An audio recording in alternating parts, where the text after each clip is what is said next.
Hello, welcome. Let's try to solve another Leetcode problem 76 minimum window substring. So for this problem we are given two streets S and T, and the length of them are going to be M and N respectively. So definitely we can check the length of the street S and ST.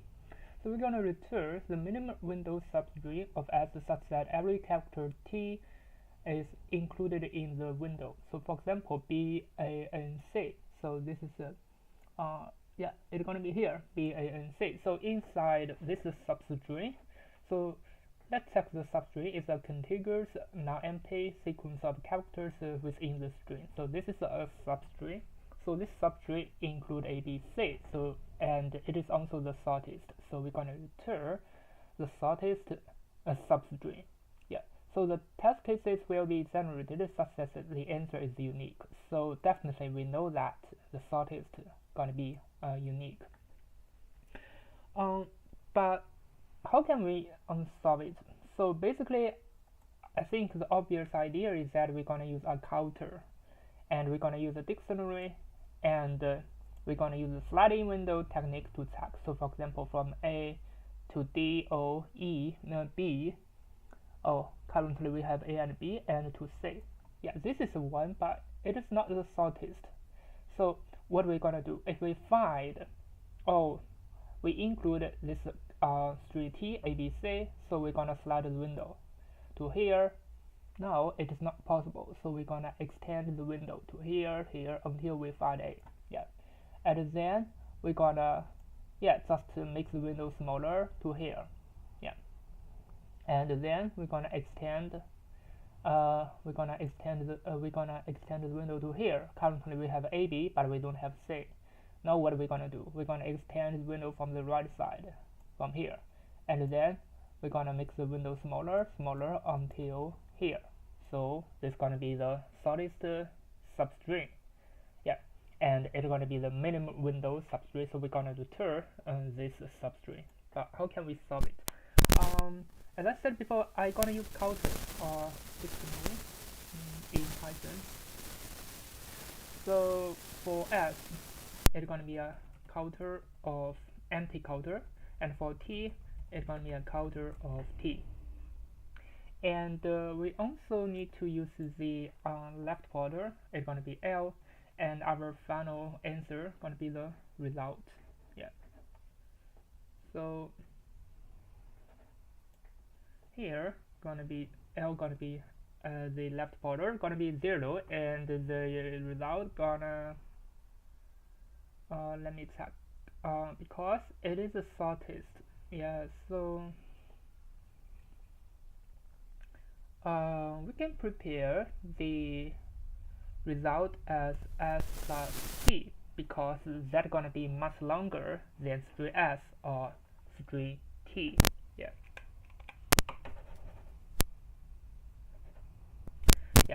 So this is very important because we're going to prepare the final result with S plus T, because S and T going to be less than or equal to 1. So it's going to be longer than string S. So this means if we find a substring inside S, it must be smaller than the length of S plus T. Yeah. But if it is equal, this means we didn't find it, and we're going to return an empty string. So this is very important. So the result is going to be S plus T. Now we can use sliding window to check if that is possible to find one possible cases. So we're gonna set each string inside S.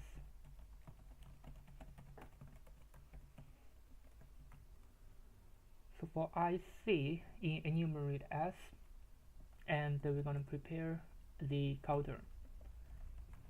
So we're gonna update this counter, and we're gonna have the while check. While S more than or equal to T, we're gonna prepare the final result. It's gonna be the result with string from L to R plus 1, and the key gonna be the length. So this is to check which gonna be the longest string, and the final answer gonna be string. K is just a lambda function. It just tell us to check the string, this string and this string, but the final result gonna be string. Yeah. Now what are we gonna do? We just need to update the left border and give the final result. Yeah, but before we update the left border, we need to update the dictionary s. So for s, sl gonna minus equal 1. Yeah. Yeah, basically I think that's all about it, but let me just run it to check.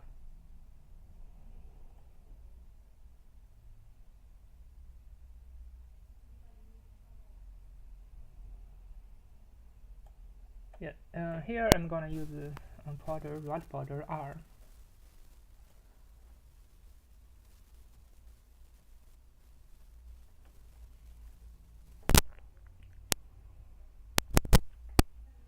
And if the result not equal to s plus t, otherwise it's gonna be empty. So this is my final result tag if it is equal to s plus t.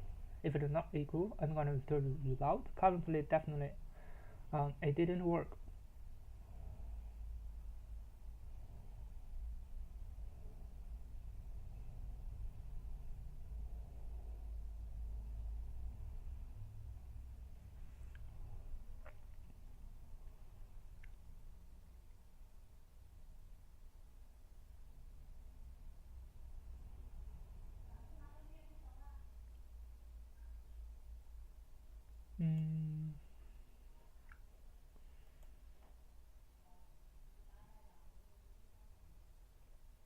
Yeah, so this is the sliding window idea.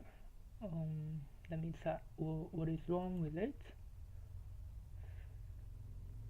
So this is my dictionary, and I have two counters, and I update this counter, and uncheck. I'm gonna check if it is more than or equal to t. So currently, let me just print out what it looks like. The counter s. Yeah. So inside the counter s, here we have 1a, 1b, and 1c. This means that it should be okay. Here because it is a minimum substring, it's not the maximum. Yeah, so this is my mistake. Yeah, because we are always calculating the minimum. As you can see, now it is okay. Now let me just submit it. Yeah, because we are calculating the minimum substring. Yeah. As you can see, it works.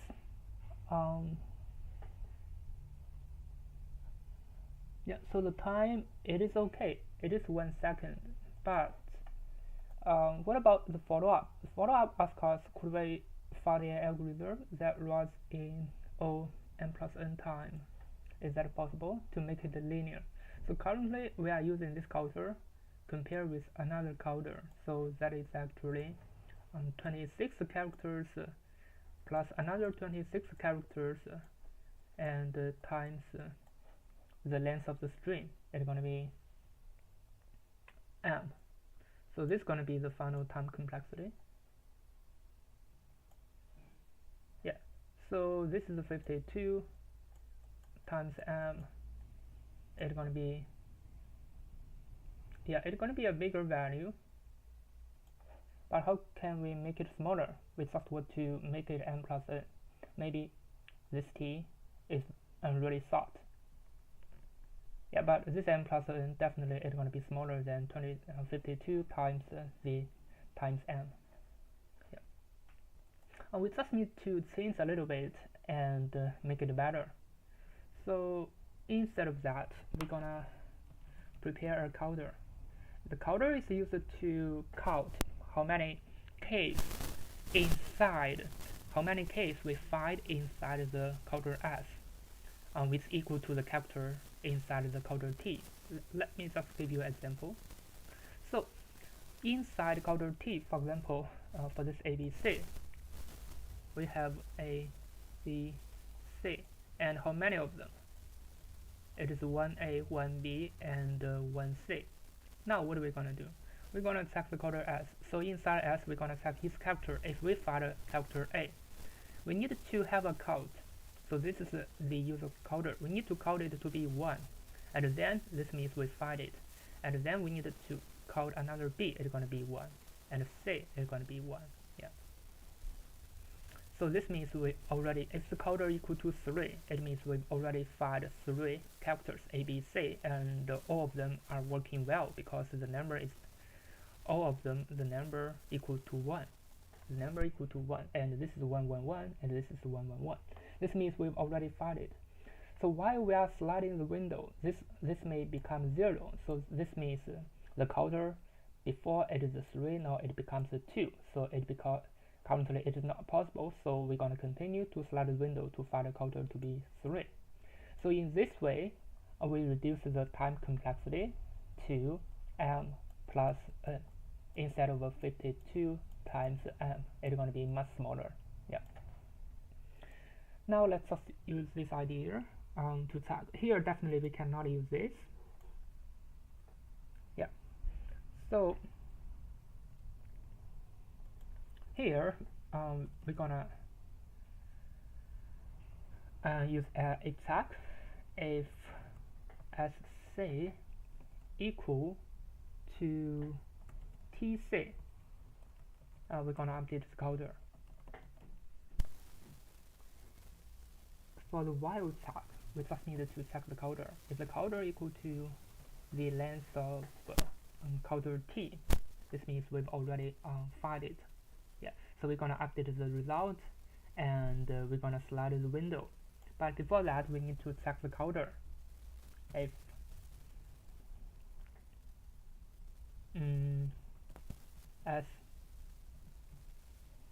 SL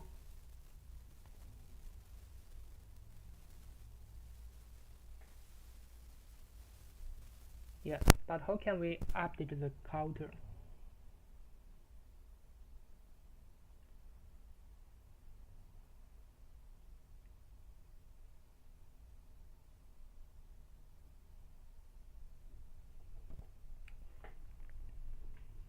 Yeah, we're gonna update it from here. Here we calculate this character -1.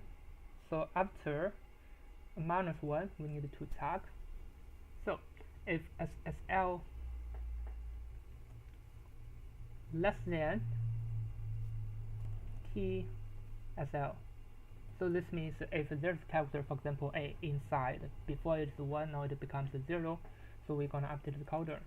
So the coder gonna minus equal to 1. I think now it should be okay. Let me just run it.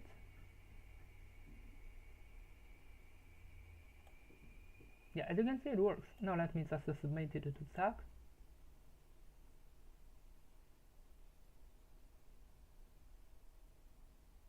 Yeah, as you can see, it passed for all testing cases, and it's pretty fast. So compared before, it was like 1 second. Now it becomes like 0.2 seconds. So definitely reduce the time complexity, and this is a really good method. So instead of comparing directly with the coder, so we're gonna prepare a coder instead of this coder. So this is like dictionary, and we're gonna use a number to count. So we're gonna use this counter just as a number to check if it meets all the conditions, and directly we reduce the time complexity to O n plus n. I think that's all about it.